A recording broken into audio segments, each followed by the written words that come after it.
Sahabat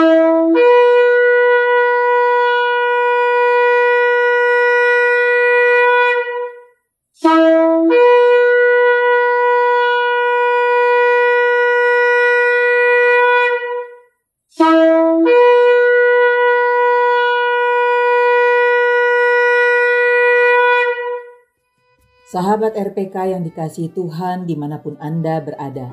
Shalom Beshem Yeshua HaMashiach, salam sejahtera dalam nama Yeshua HaMashiach, dalam nama Tuhan Yesus Kristus Juru Selamat kita. Selamat mengikuti siaran Tekiah, Telaah Kata Ibrani Alkitabiah bersama Gembala Benyamin Obadiah, Ketua GKMI, Gereja Kehilat Mesianik Indonesia. Tekiah adalah cara peniupan shofar seperti yang didengar tadi. Siaran Tekiah dimaksudkan untuk menggali kebenaran Alkitab dari bahasa dan masyarakat Ibrani yang menjadi persemaian tumbuhnya iman Kristiani kita yang berasal dari tanah perjanjian Israel di Timur Tengah. Saudara dapat mengajukan pertanyaan ke 081 997 1577. Shalom Pak Ben. Shalom Wira, shalom sahabat RPK dimanapun Anda berada. Hari ini kita akan membahas kata Ibrani Haberoi Veyakeru be Ketuvim. Orang Berea menyelidiki kitab suci bagian ke-8, kaidah nomor 6, mengenali pola yang berulang. Kisah 17 ayat 11, orang-orang Yahudi di kota Berea lebih baik hatinya daripada orang-orang Yahudi di Tesalonika, karena mereka menerima firman itu dengan segala kerelaan hati, dan setiap hari mereka menyelidiki kitab suci untuk mengetahui apakah semuanya itu benar demikian. Bagaimana orang Yahudi menyelidiki dan memahami kitab suci mereka? Kita akan membahas cara membaca kitab suci seperti yang dilakukan oleh orang Yahudi yang terdiri dari 8 kaidah. Kali ini kita akan membahas kaidah ke-6, mengenali pola yang berulang. Kaidah ini sangat penting bagi pembaca Alkitab karena mengajarkan bahwa narasi Alkitab sesungguhnya membentuk pola berulang untuk membentuk prinsip kehidupan. Yudaisme memiliki tradisi bercerita atau storytelling yang kaya. Saat narasi memainkan peran penting dalam menyampaikan ajaran dan nilai-nilai agama. Penafsiran Yahudi terhadap Alkitab seringkali menggunakan pendekatan naratif, mirip dengan membaca cerita yang menarik atau menonton film yang menggugah pikiran. Sama seperti cerita yang memiliki kekuatan untuk memikat dan mencekam kita, cerita yang terdapat dalam teks-teks Yahudi menawarkan wawasan mendalam tentang kondisi manusia dan hubungannya dengan Tuhan. Misalnya, kisah Keluaran menceritakan pembebasan bangsa Israel dari perbudakan di Mesir, dengan menonjolkan tema kemerdekaan, iman, dan kelepasan dari Tuhan. Narasi Nuh dan Bahtera mengeksplorasi konsekuensi tindakan manusia dan pentingnya kebenaran. Kisah Daud dan Goliat berbicara tentang keberanian, iman, dan kemenangan pihak yang tertindas. Kisah-kisah ini di antara banyak kisah lainnya bukanlah sekedar catatan sejarah, namun berfungsi sebagai sarana untuk menyampaikan pelajaran moral, refleksi yang menginspirasi, dan panduan bagi kehidupan yang beretika. Tradisi penafsiran Yahudi yang dikenal sebagai Midrash juga mencakup penyampaian cerita sebagai cara untuk menggali teks Alkitab lebih dalam. Sama seperti kata-kata Paulus dan Yeshua, sastra Midrash seringkali merangkai narasi imajinatif dan mengeksplorasi berbagai perspektif untuk menjelaskan makna dan relevansi cerita-cerita Alkitabiah. Cara penafsiran Midrash membantu menghubungkan narasi kuno dengan kehidupan kontemporer yang mengundang individu untuk terlibat dengan teks pada tingkat yang pribadi dan bermakna. Dalam praktik Yahudi, bercerita tidak terbatas pada penafsiran teks saja. Hari besar dan festival seringkali disertai dengan ritual bercerita yang menghidupkan kisah-kisah kuno. Misalnya, selama Seder Pesak atau Paskah, pencerita akan kembali berkisah tentang Keluaran dan ketika mereka keluar dari Mesir. ketika keluarga-keluarga berkumpul untuk menceritakan peristiwa-peristiwa tersebut, mengajukan pertanyaan dan merenungkan pentingnya kebebasan dan penebusan. Melalui kekuatan bercerita, Yudaisme mengajak penganutnya untuk membenamkan diri dalam narasi yang membawa makna dan hikmah yang mendalam. Dengan terlibat dalam kisah-kisah ini, individu dapat mengeksplorasi identitas, nilai, dan keyakinan mereka sendiri, menemukan inspirasi dan panduan untuk perjalanan hidup mereka sendiri. Alkitab yang sering dianggap sebagai kumpulan kitab yang berbeda, di dalam halaman-halamannya terdapat narasi terpadu yang terjalin mulus di setiap kitab, menghubungkannya dalam sebuah simfoni wahyu ilahi. Perlu disadari bahwa setiap ayat, pasal, dan kitab harus ditafsirkan dalam konteks keseluruhan cerita Alkitab agar dipahami makna dan signifikansinya secara utuh. Contoh dari keterkaitan ini dapat dilihat pada peralihan dari kitab Ulangan ke kitab Yosua. Torah, yaitu 5 kitab pertama dalam Alkitab, mencapai puncaknya pada kisah kematian Mose dalam kitab Ulangan. Segera setelah itu, kitab Yosua dimulai dengan Tuhan berbicara kepada Yosua, anak Nun, dan dia seorang pembantu Mose, yang menunjukkan kesinambungan dan korelasi yang jelas antara kedua kitab ini. Yosua 1 ayat 1. Hubungan ini menjadi landasan bagi peristiwa-peristiwa yang terjadi ketika Yosua memimpin umat Israel memasuki tanah perjanjian. Melanjutkan Yosua, kitab Hakim-Hakim meneruskan alur narasinya namun dengan perubahan yang jelas. Kitab Hakim-Hakim 1 ayat 1 dibuka dengan narasi. Sesudah Yosua mati, orang Israel bertanya kepada Adonai, "Siapakah daripada kami yang harus lebih dahulu maju menghadapi orang Kanaan untuk berperang melawan mereka?" Ini menandai suatu transisi yang signifikan. Berbeda dengan kitab-kitab sebelumnya yang memunculkan pemimpin yang ditunjuk, bangsa Israel mendapati diri mereka berada dalam periode tanpa kepemimpinan sentral. Diungkapkan berulang-ulang seperti pada Hakim-Hakim 17 ayat 6. Pada masa itu tidak ada raja di Israel. Setiap orang berbuat apa yang benar menurut pandangannya sendiri. Pernyataan ini berulang muncul di seluruh kitab Hakim-Hakim dengan maksud menekankan tidak adanya otoritas pemersatu. Meskipun demikian, suku Yehuda mengambil inisiatif untuk berperang melawan orang Kanaan. Penyelesaian atas pertanyaan yang diajukan dalam Hakim-Hakim 1 ayat 1. Siapakah daripada kami yang harus lebih dahulu maju? Ditemukan dalam kitab berikutnya, 1 Samuel. Kitab ini memperkenalkan salah satu narasi Alkitabiah yang paling terkenal, kisah David dan Goliat. Meskipun kata-kata terakhir David dan keputusannya mengenai lokasi bait suci dicatat menjelang akhir 2 Samuel, dalam kitab berikutnya, 1 Raja-Raja, kematian David dan pembangunan bait suci pun tetap dicatat kembali.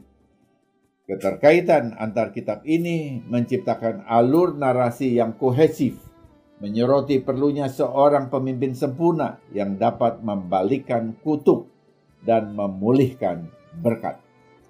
Sepanjang kitab Ibrani Tanakh, para nabi memainkan peranan penting dalam melukiskan dan menubuatkan pemimpin mesianis yang dijanjikan.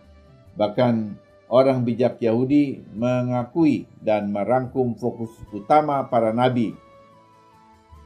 Semua nabi bernubuat hanya pada zaman Mesias. Ya, itu diambil dari Sanhedrin 99a Talmud Babilonia. Tanakh yang disebut Perjanjian Lama dalam Alkitab Kristen memuat nubuat, antisipasi dan kerinduan akan pemimpin mesianis, dan secara alami mengalirkan hal itu ke dalam kitab Perjanjian Baru yang menampilkan Yesua sebagai penggenapan nubuat-nubuat tersebut. Alkitab adalah narasi indah yang saling terkait dan tersebar di berbagai kitab yang masing-masing berkontribusi terhadap kisah menyeluruh tentang rencana penebusan Elohim. Untuk benar-benar memahami dan menafsirkan Alkitab secara akurat, penting untuk mempertimbangkan setiap ayat, pasal, dan kitab dalam konteks keseluruhan kitab suci. Dengan melakukan hal ini, kita dapat memperoleh pemahaman yang lebih mendalam tentang pesan Alkitab dan relevansinya dengan kehidupan kita. Kesatuan Alkitab tidak terbatas pada masing-masing kitab atau bagian-bagian tertentu saja. Sebaliknya, hal ini meluas ke seluruh kanon. Setiap buku berkontribusi pada narasi yang lebih luas, mengungkapkan rencana penebusan Tuhan bagi umat manusia. Dengan memeriksa hubungan antar berbagai kitab dan narasi, kita dapat melihat tema dan pesan menyeluruh yang terungkap di seluruh halaman kitab suci. Selanjutnya, memahami konteks setiap cerita dalam kerangka tulisan suci yang lebih luas memungkinkan kita untuk menghargai sifat progresif dari pewahyuan. Tanakh atau PL itu menetapkan landasannya, menegaskan perlunya seorang penyelamat, dan mengantisipasi kedatangan pemimpin mesianis. Perjanjian Baru kemudian menggenapi nubuat-nubuat ini dan menyatakan Yeshua sebagai Mesias yang telah lama ditunggu-tunggu, puncak dari karya penebusan Elohim. Tidak peduli kejahatan apa yang dilakukan manusia, Tuhan merespon dengan kebaikan. Merangkai peristiwa-peristiwa menjadi jalinan rencana yang besar dan rumit untuk menebus dan memberkati dunia. Dengan mengenali keterkaitan antara Tanakh dan Brit Hadasah, kita dapat lebih memahami pentingnya peristiwa-peristiwa penting, berbagai nubuat dan pengajaran. Misalnya, nubuat tentang seorang hamba yang menderita dalam Yesaya 53 mempunyai makna baru jika dilihat dari catatan Perjanjian Baru tentang penyalipan Yeshua dan korban penebusan. Hubungan antara hamba yang menderita dan Yeshua menjadi jelas, menggarisbawahi kesatuan dan kesinambungan rencana Elohim di seluruh kitab suci. Selain itu, memahami keseluruhan narasi kitab suci memampukan kita untuk membedakan tema dan motif dasar yang ada di seluruh Alkitab. Tema-tema seperti perjanjian, penebusan, kasih karunia, dan kesetiaan muncul berkali-kali, memperkuat pesan utama kasih dan keinginan Elohim untuk mendamaikan umat manusia kepada dirinya. Kesimpulannya, mengkontekstualisasi setiap cerita dalam seluruh kitab suci sangatlah penting untuk memahami pesan terpadu Alkitab. Dengan mengeksplorasi hubungan antar kitab, memahami sikap atau sifat progresif dari wahyu, dan mengenali tema-tema yang mendasarinya, kita dapat menggali kekayaan dan keutuhan makna firman Tuhan lebih mendalam. Ketika kita memahami kesatuan Alkitab, kita akan lebih mengapresiasi kekuatan transformatifnya dalam hidup kita dan pemahaman yang lebih jelas tentang rencana penebusan Elohim bagi umat manusia. Jadi, seperti yang kita telah lihat, narasi-narasi Alkitabiah dari Kejadian hingga Tawarikh bukanlah kisah terpisah sendiri-sendiri, melainkan jalinan kisah yang saling berhubungan dengan perulangan yang disengaja untuk maksud tertentu. Melalui gagasan dan tema yang diulang-ulang ini, para penulis Alkitab menyampaikan pokok-pokok utama dan menyingkapkan pesan utama kitab suci.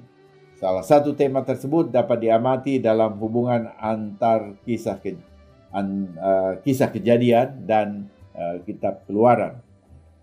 Kitab Kejadian diakhiri dengan Yosef dan saudara-saudaranya menetap di Mesir setelah meninggalnya ayah mereka, Yakub. Ini secara singkat menyebutkan berlalunya banyak generasi pada masa ini tanpa memberikan informasi sejarah yang rinci. Namun, ada satu aspek spesifik yang menonjol, pelipat gandaan keluarga Yosef yang luar biasa. Alkitab tidak banyak membahas peristiwa-peristiwa sejarah pada periode itu, yang membuat kita bertanya-tanya tentang kaitan antara Kejadian dan Keluaran. Pada bagian pertama kitab Kejadian, kita menyaksikan keinginan umat manusia menentukan yang baik dan yang jahat bagi diri mereka sendiri, yang mengarah pada pembangunan dan pencerai-beraian Menara Babel. Kejadian 11. Pada bagian selanjutnya kita bertemu dengan Abraham dan keluarga yang menyembah berhala, yang sejujurnya bukanlah suatu teladan kebajikan moral yang sempurna. Meskipun Abraham menunjukkan momen-momen iman yang radikal, ia juga menunjukkan sikap tidak berani dibunuh atau takut dibunuh. Hal yang sama juga terjadi pada putra dan cucunya, Yakub dan Esau. Terganggunya fungsi keluarga ini mencapai puncaknya ketika kakak-kakak Yosef mengkhianatinya, menjualnya sebagai budak ke Mesir. Namun di setiap kesempatan Tuhan menanggapi kejahatan manusia dengan mengarahkan tragedi-tragedi tersebut menuju rancangannya yang terbaik. Yosef mengalami banyak perubahan nasib. Setiap kesulitan yang dialami membawa perubahan nasib yang tidak terduga. Dia berubah dari tahanan menjadi sipir penjara, dari budak menjadi pengelola usaha, dari tuduhan palsu, hingga ia diangkat menjadi orang kedua di seluruh Mesir. Selain itu, mimpi kenabiannya, termasuk berkas gandum dalam Kejadian 37, digenapi secara luar biasa. Akhirnya saudara-saudara Yosef merendahkan diri di hadapannya dan ia menyelamatkan mereka dari kelaparan. Dalam Kejadian 50 ayat 20, kata-kata terakhir Yosef kepada saudara-saudaranya menjadi ringkasan tematis seluruh kitab, bahkan mungkin seluruh Alkitab. Dia memaafkan saudara-saudaranya dengan mengatakan, "Memang kamu telah mereka-rekakan yang jahat terhadap aku, tetapi Elohim telah mereka-rekakannya untuk kebaikan, dengan maksud melakukan seperti yang terjadi sekarang ini, yakni memelihara hidup suatu bangsa yang besar." Kata-kata ini tidak hanya mencakup kisah Yosef, tetapi juga seluruh peristiwa mulai dari kejatuhan manusia dalam dosa pada Kejadian 3 dan seterusnya. Penulis kitab Kejadian ingin agar kita memahami tangan Tuhan yang bekerja di setiap momen kegagalan dan kejahatan manusia, yang pada akhirnya merangkai keduanya demi tujuan penebusannya. Prinsip membalikkan kejahatan menjadi kebaikan berlanjut saat kita beralih ke kitab Keluaran. 400 tahun setelah berlalu dan seluruh keluarga Abraham telah bertambah banyak secara eksponensial memenuhi janji Tuhan. Namun pertemuan pesat ini menjadi perhatian bagi Firaun baru yang tidak mengenal Yosef. Keluaran 1 ayat 8. Firaun ini memandang populasi imigran Ibrani sebagai ancaman terhadap keamanan Mesir. Dia menerapkan serangkaian strategi brutal untuk menindas dan melenyapkan bangsa Israel. Pertama, ia memperbudak mereka untuk membangun kota-kota penyimpanan yang lebih besar. Namun bukannya berkurang, jumlah mereka malah berlipat ganda. Selanjutnya, ia memerintahkan para bidan untuk membunuh semua bayi laki-laki Israel yang baru lahir. Namun mereka dengan berani menentang perintahnya sehingga menyebabkan perkembangbiakan yang lebih lanjut. Apakah Anda memperhatikan pola yang ada? Hal ini mencerminkan apa yang diamati dalam kisah Yosef. Pertimbangan strategi terakhir Firaun adalah genosida, pembersihan etnis Israel. Dia memerintahkan pembunuhan semua bayi laki-laki Israel, membuang mereka ke Sungai Nil. Tindakan yang sangat jahat ini memicu tanggapan Tuhan yang sangat luar biasa. Seorang bayi Israel, Mose, ditempatkan di keranjang dan mengapung sampai ke istana Firaun, yang berakibat menjadi kejatuhannya. Firaun berniat jahat, tetapi Tuhan berkehendak lain. Saat kita menggali lebih dalam kisah Yosef dan melanjutkan penjelajahan kita terhadap kisah Keluaran, kita menyaksikan perkembangan berkelanjutan dari tema ini. Pertikaian antara Tuhan, Mose, dan Firaun semakin intensif, menyoroti bagaimana Tuhan dapat memanfaatkan kejahatan yang dirancang manusia dan bukan daripadanya, justru untuk mencapai tujuan kebaikan ilahinya. Memang benar hal ini menimbulkan sedikit teka-teki, namun kita ditetapkan untuk menghadapinya secara langsung. Alkitab sebagai karya sastra unggulan yang dibuat dengan sangat baik, menggunakan teknik narasi yang halus untuk menyampaikan pesannya. Mengulangi atau perulangan adalah salah satu metodenya yang paling ampuh. Dengan mengenali pola dan perangkat sastra yang digunakan oleh para penulis Alkitab, kita dapat memperoleh pemahaman yang lebih dalam mengenai makna teologis yang tertanam dalam cerita-cerita ini. Namun, niat penulis lebih dari sekedar keterlibatan intelektual. Mereka bertujuan untuk mengedukasi kita cara membaca kehidupan kita berdasarkan pola-pola ini. Ketika kita mengamati pola-pola yang terungkap dalam kehidupan tokoh-tokoh Alkitab, kita terdorong untuk merenungkan kegagalan-kegagalan dan tindakan-tindakan jahat kita dalam sudut pandang yang baru. Dapatkah kita melihat kembali suka duka dalam kehidupan kita dan melihat kehadiran Tuhan yang setia, yang menyatukan segala sesuatu untuk tujuan akhirnya? Meski sulit untuk memahami makna penuh dari pengalaman kita, tema kejahatan dibalik menjadi kebaikan yang terus berulang menanamkan harapan bahwa kegagalan kita sekalipun bukanlah penentu bagi rancangan penebusan Tuhan bagi kita. Pengulangan tema dan pola yang disengaja dalam narasi Alkitab mengundang kita untuk melihat karya pemeliharaan Tuhan. Ketika kita menghubungkan simpul-simpul tersebut dan mengenali benang merah dari tujuan ilahi, pemahaman kita terhadap kitab suci menjadi semakin mendalam, serta mengubah perspektif kita akan adanya keterkaitan sejarah manusia dan peran pemeliharaan Tuhan. Perulangan ini memperkuat pesan teologis dan menumbuhkan refleksi pribadi, mendorong kita untuk melihat kesetiaan dan kedaulatan Tuhan dalam hidup kita.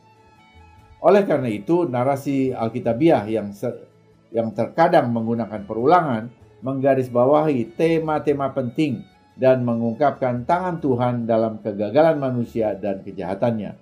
Kisah Yosef dan bangsa Israel di Mesir menunjukkan bagaimana Elohim dapat mengubah kesengsaraan dan kejahatan menjadi jalan untuk menggenapi maksud dan tujuannya.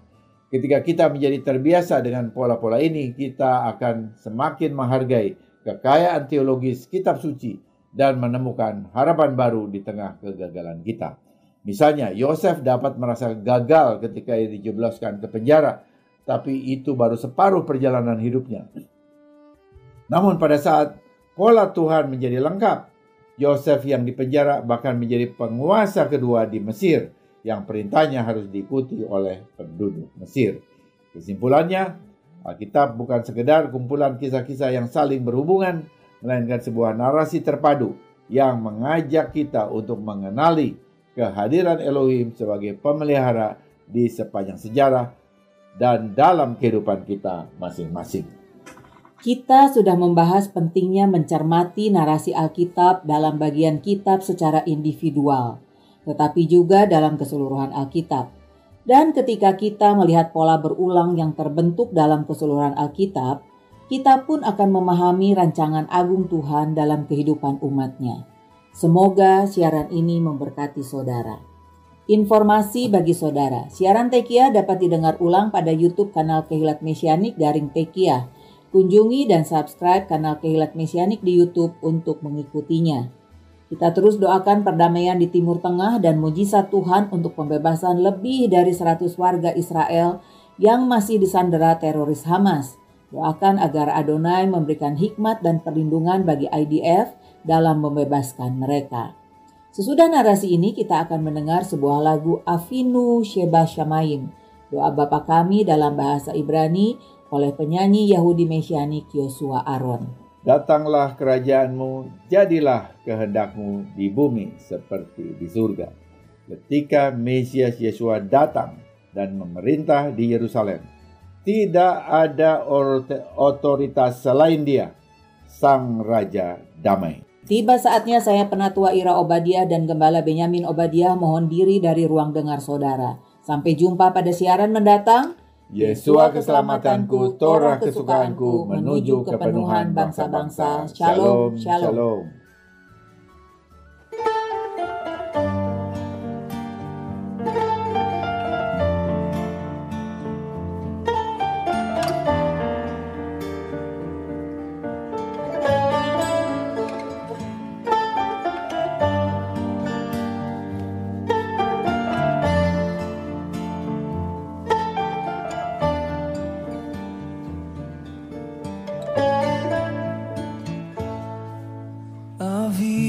אבינו שבשמיים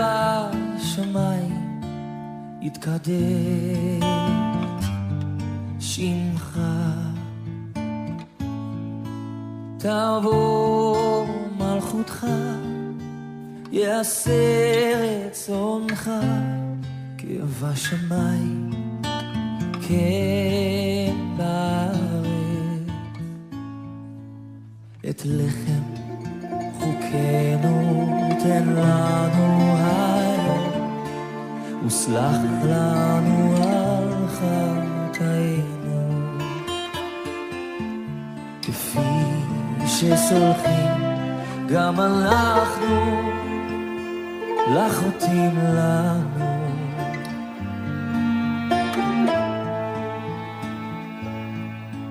אבינו שבשמיים יתקדש שמך,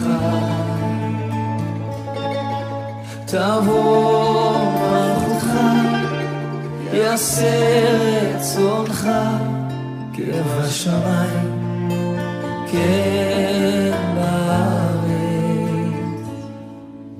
את לחם חוקנו תן לנו היום, וסלח לנו על חטאינו, כפי שסולחים גם אנחנו לחוטאים לנו.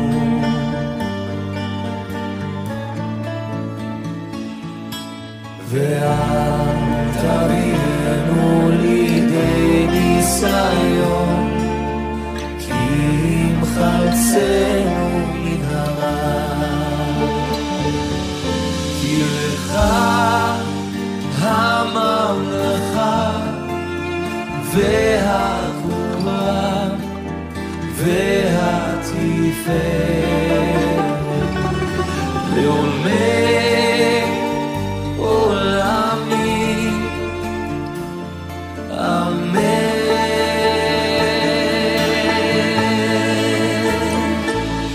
כי לך הממלכה והגבורה